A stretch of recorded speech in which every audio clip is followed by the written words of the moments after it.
Kids Baking Club, and I have another great recipe to share with you today. Hey, we're all at home. Let's have fun learning in the kitchen. So, did you download our ebook? It's called Kids Can Bake. Just go to kidsbakingclub.com or click the link below. So we're gonna make Nutella Thumbprint cookies today. It's a vanilla-based cookie with Nutella inside. But hey, if you don't like Nutella, you can add peanut butter. You can even add jam or jelly or anything that you want. But we're gonna use a hazelnut spread, also known as Nutella. So you guys ready to get started? Let's do it. All right, so first we're going to cream the butter, and our butter is 1 cup. Now you might say, what is 1 cup? Well, it's actually 2 sticks of butter. So it does call for this recipe. It calls for the 2 sticks softened. So what I did is you can either leave it out for a while till the butter softens, or you can zap it in the microwave for about 10 seconds and it softens up. And it asks us to cream it. So creaming is where you mix it so fast that it starts to take on more of a white color. Now, if you have an electric mixer, you can use that, but you do need to ask parents for help. I don't really want kids using an electric mixer by themselves. So once that's all mixed, you're going to start adding the sugar. So you can already see that it's starting to turn paler yellow. That's just putting more air into the butter and creaming it. So now we're going to use 2 different types of sugar. We're going to use a regular granulated sugar, and we're going to use brown sugar. You might ask, what is brown sugar? Well, brown sugar is really sugar with molasses, and it makes the cookies a little bit gooier, which we like, and gives it some nice flavor. Now, we have our different measuring cups, our different sizes. I have my 1 cup, half a cup, 1/3, 1/4, and this recipe calls for 1/3 cup sugar. So I'm going to take the 1/3 cup, going to get my sugar, make sure that it's level. I'm going to sprinkle it in. And it also calls for 1/3 cup brown sugar. Now, brown sugar has to be packed down. So you want to pack it almost like you're building a sandcastle. And when it dumps in, it should almost look like you made it with sand. And now we're going to mix that really, really well.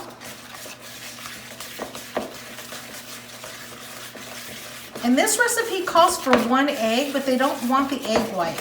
They just want the egg yolk. So we're going to separate the egg, and I'll show you how to do that. So you take your egg, you're going to crack it, and you put your 2 thumbs in the middle and separate the shell. And then you let the egg white dump out, and you just kind of toss until you just have the egg yolk, and that goes inside the recipe. Set this aside, and I'm going to go wash my hands. All right, so I washed my hands, and now we're gonna mix in the egg yolk. And the next ingredient to go in is our vanilla. It's best to use pure vanilla extract because it does have more flavor. If you can't find pure extract, then using the imitation is fine. So I'm gonna just do 1 teaspoon and dump it in. I always put your cap back on. I'm notoriously knocking things over. And vanilla is not cheap in the grocery store. You don't want to spill it. And then it asks for just a ½ teaspoon of salt. If you don't want to add salt, that is fine. Some people are sensitive to a lot of salt, so this is just a ½ teaspoon. I'm just gonna sprinkle it over so that it's all throughout the batter, and go ahead and stir it. And now we're ready to add our flour. So I need 2 1/4 cups. So I've got my 1/4 cup, and I need 2 of these cups. So I'm going to go ahead and get my flour. And remember, I need to make sure I use the back end of a knife to make sure it's nice and even. That's 1 cup. Here's 2 cups. If you're gluten-free, go ahead and use gluten-free flour and just follow the recipe just the same. And my 1/4 cup. If you want it to be wheat flour, you do have to do half wheat and half all-purpose. So you're gonna have to do 1 cup of whole wheat flour, and 1 1/4 cup of all-purpose flour. Just gives it a little bit more denser. So you're gonna mix that all together, and then we're gonna roll it into balls. Okay, our dough is mixed, and now we're going to roll it into some balls. And we're going to stick these in the refrigerator for 30 minutes. Get them nice and firm. So you can decide how big you want your cookies. Remember that when they come out of the oven, you're gonna put your thumb in there real quickly. So you have to think of how much Nutella you wanna put in there. Okay, we're gonna fill these up and stick them in the fridge for 30 minutes.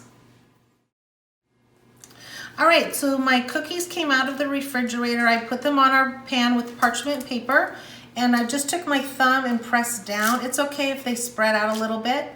We're gonna stick these in the oven for 12 minutes, and then when they come out of the oven, we're going to put our thumb back in them again. Then we're going to put in the Nutella after they're already baked. All right, our cookies are done. I put a little thumbprint back in it just to get it a little bit deeper so it holds. And remember, you can fill these with jam, jelly, honey, chocolate. We're gonna use a Nutella, which is a hazelnut spread. And I put it in our tipless bags, which you get in our Kids Baking Club kits every month. So I'm just gonna put a little dab here and up. And you always squeeze from the top where the rubber band is. And there you have yummy Nutella thumbprint cookies.